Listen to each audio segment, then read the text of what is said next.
La Bible en un an, le 20 juin, le deuxième livre des rois, chapitre 1, verset 1 au chapitre 2, verset 25, le livre des psaumes, chapitre 138, verset 1 à 8, le livre des proverbes, chapitre 17, versets 3 et 4, l'épître de Paul aux Romains, chapitre 14, versets 1 à 23.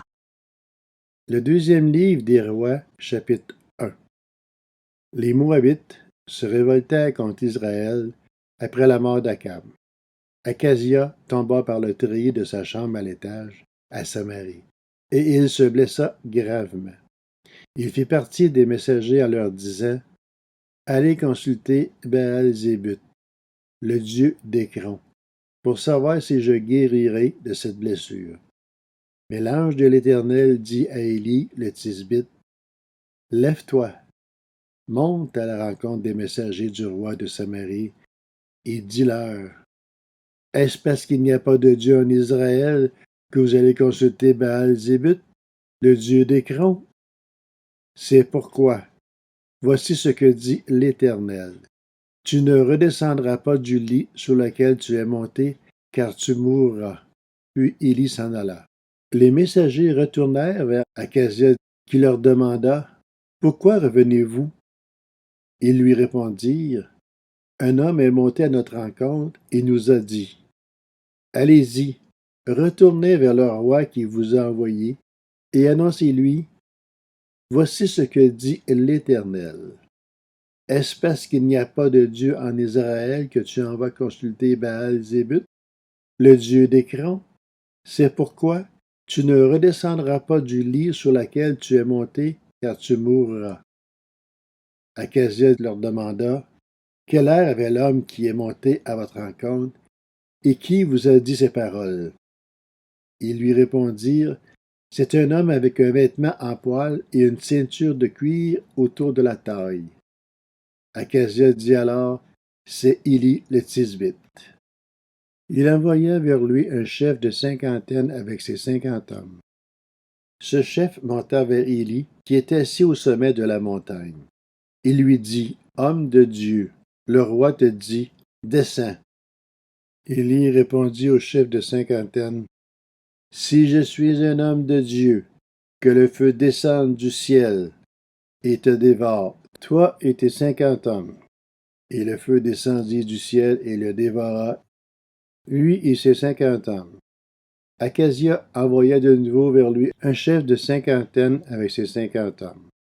Ce chef prit la parole et dit à Élie: Homme de Dieu, voici ce que dit le roi. Dépêche-toi de descendre. Élie leur répondit: Si je suis un homme de Dieu, que le feu descende du ciel et te dévore, toi et tes 50 hommes. Et le feu de Dieu descendit du ciel et le dévora, lui et ses 50 hommes. Acasia envoya encore un troisième chef de cinquantaine avec ses 50 hommes. Ce troisième chef de cinquantaine monta vers Élie et, à son arrivée, il plia les genoux devant lui et lui demanda grâce en disant: Homme de Dieu, veuille accorder un peu de valeur à ma vie et à celle de ces 50 hommes, tes serviteurs. Le feu est descendu du ciel et a dévoré les 2 premiers chefs de cinquantaine et leurs 50 hommes. Mais maintenant, veuille accorder un peu de valeur à ma vie. L'ange de l'Éternel dit à Élie: Descends avec lui, n'aie pas peur de lui. Élie se leva et descendit avec ce chef vers le roi. Il lui annonça: Voici ce que dit l'Éternel. Parce que tu as envoyé des messagers consulter Baal-Zébut, le dieu d'Écron, comme s'il n'y avait pas en Israël de Dieu dont on puisse consulter la parole. Tu ne redescendras pas du lit sur lequel tu es monté, car tu mourras. Acasia mourut, conformément à la parole de l'Éternel prononcée par Élie. Comme il n'avait pas de fils, son frère Joram devint roi à sa place. Cela se passa la 2e année du règne de Joram, le fils de Josaphat, sur Juda. Le reste des actes d'Acasia, ce qu'il a accompli, Cela est décrit dans les Annales des rois d'Israël. Le deuxième livre des rois, chapitre 2. Lorsque l'Éternel fit monter Élie au ciel dans un tourbillon, celui-ci partait de Gilgal avec Élisée. Élie dit à Élisée, « Reste donc ici, car l'Éternel m'envoie jusqu'à Béthel. » Élisée répondit, « L'Éternel est vivant et ton âme est vivante. Je ne te quitterai pas. » Et ils descendirent à Béthel. Les membres de la communauté de prophètes de Béthel sortirent de la ville vers Élisée et lui dirent, « Sais-tu que c'est aujourd'hui que l'Éternel va enlever ton Seigneur au-dessus de ta tête? » Il répondit, « Moi aussi, je le sais. Taisez-vous. » Élie lui dit, « Élisée, reste donc ici, car l'Éternel m'envoie à Jéricho. » Il répondit, « L'Éternel est vivant et ton âme est vivante. Je ne te quitterai pas. » Et ils arrivèrent à Jéricho. Les membres de la communauté de prophètes de Jéricho s'approchèrent d'Élisée et lui dirent, « Sais-tu que c'est aujourd'hui que l'Éternel va enlever ton Seigneur au-dessus de ta tête? » Il répondit, « Moi aussi, je le sais. Taisez-vous. » Élie lui dit, « Reste donc ici, car l'Éternel m'envoie vers le Jourdain. » Il répondit, « L'Éternel est vivant et ton âme est vivante. Je ne te quitterai pas. » Et ils poursuivirent tous deux leur chemin. Il y eut 50 membres de la communauté de prophètes qui vinrent se poster face à eux deux, à une certaine distance. Tandis qu'eux-mêmes s'arrêtaient au bord du Jourdain, Élie prit alors son manteau, l'enroula et en frappa l'eau. Elle se sépara et ils traversèrent tous les deux à pied sec. Une fois qu'ils eurent traversé, Élie dit à Élisée, « Dis-moi ce que tu veux que je fasse pour toi avant d'être enlevé loin de toi. » Élisée répondit, « Qu'il y ait sur moi une double part de ton esprit. » Élie dit, « Tu te demandes quelque chose de difficile. Toutefois, si tu peux me voir pendant que je serai enlevé, loin de toi, cela t'arrivera.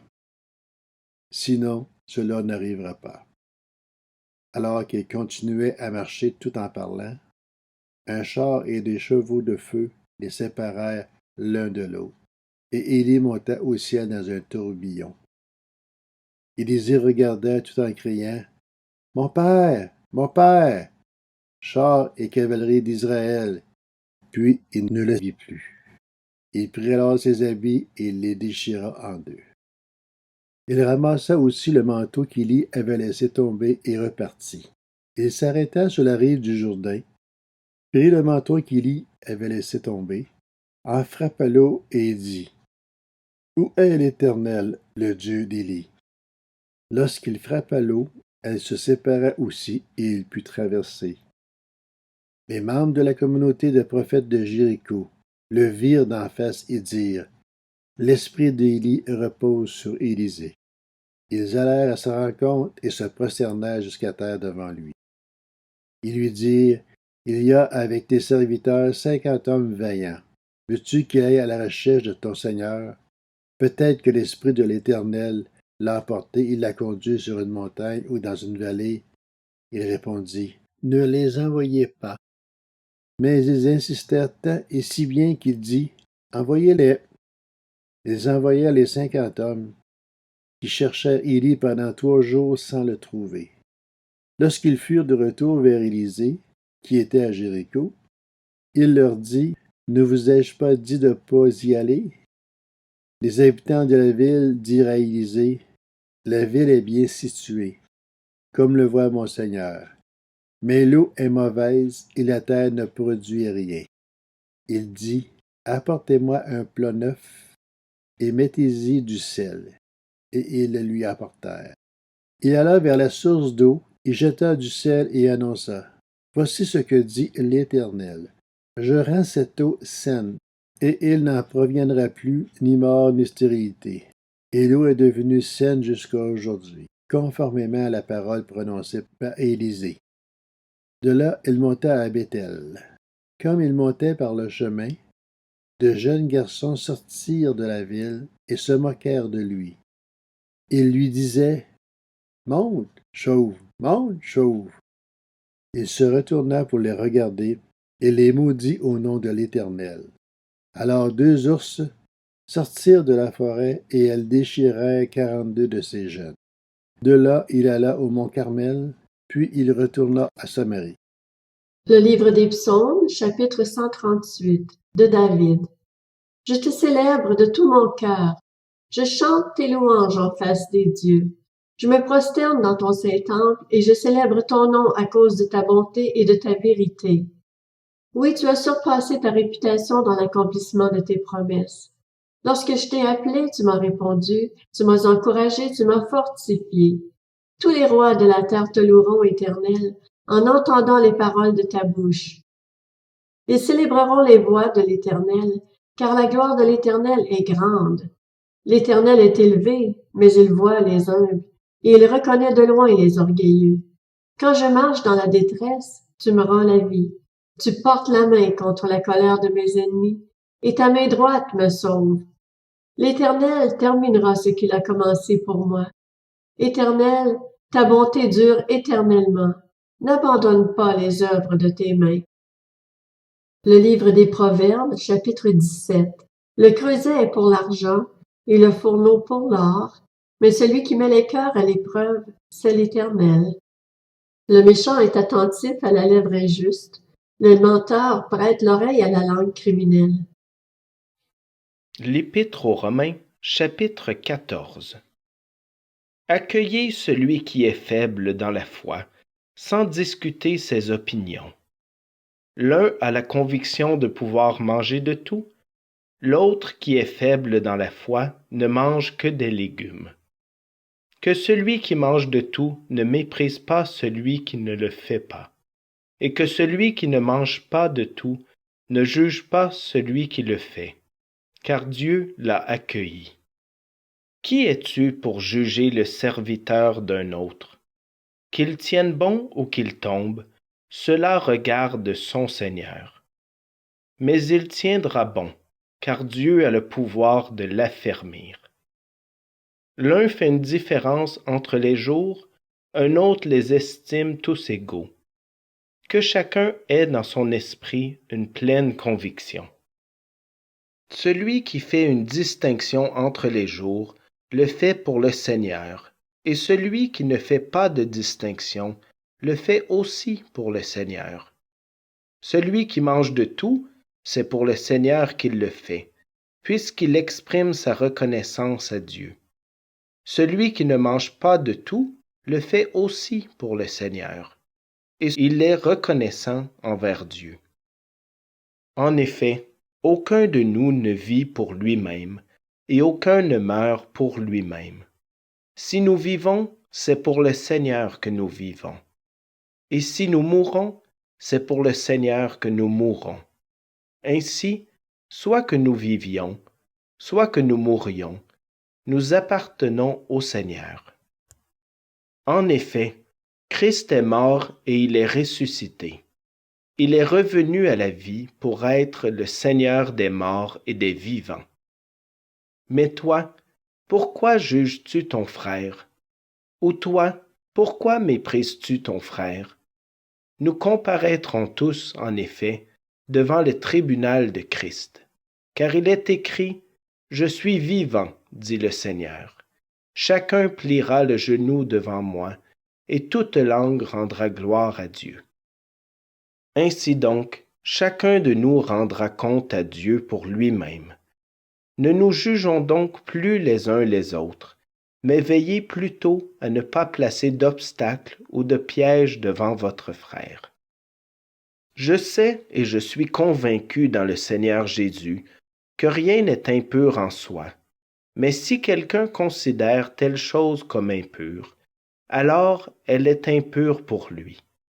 Si ton frère est attristé à cause de ce que tu manges, tu ne marches plus selon l'amour. Ne cause pas, par ta nourriture, la perte de celui pour lequel Christ est mort.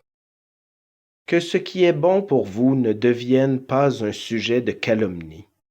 En effet, Le royaume de Dieu, ce n'est pas le manger et le boire, mais la justice, la paix et la joie par le Saint-Esprit. Celui qui sert Christ de cette manière est agréable à Dieu et approuvé des hommes. Ainsi donc, recherchons ce qui contribue à entretenir la paix et à nous faire grandir mutuellement dans la foi.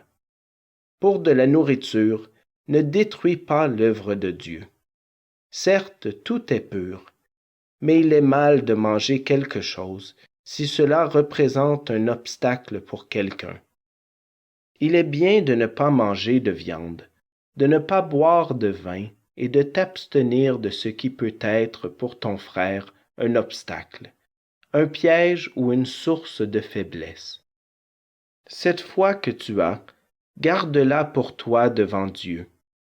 Heureux celui qui ne se condamne pas lui-même par ce qu'il approuve, mais celui qui a des doutes au sujet de ce qu'il mange est condamné, parce qu'il n'agit pas par une conviction de foi.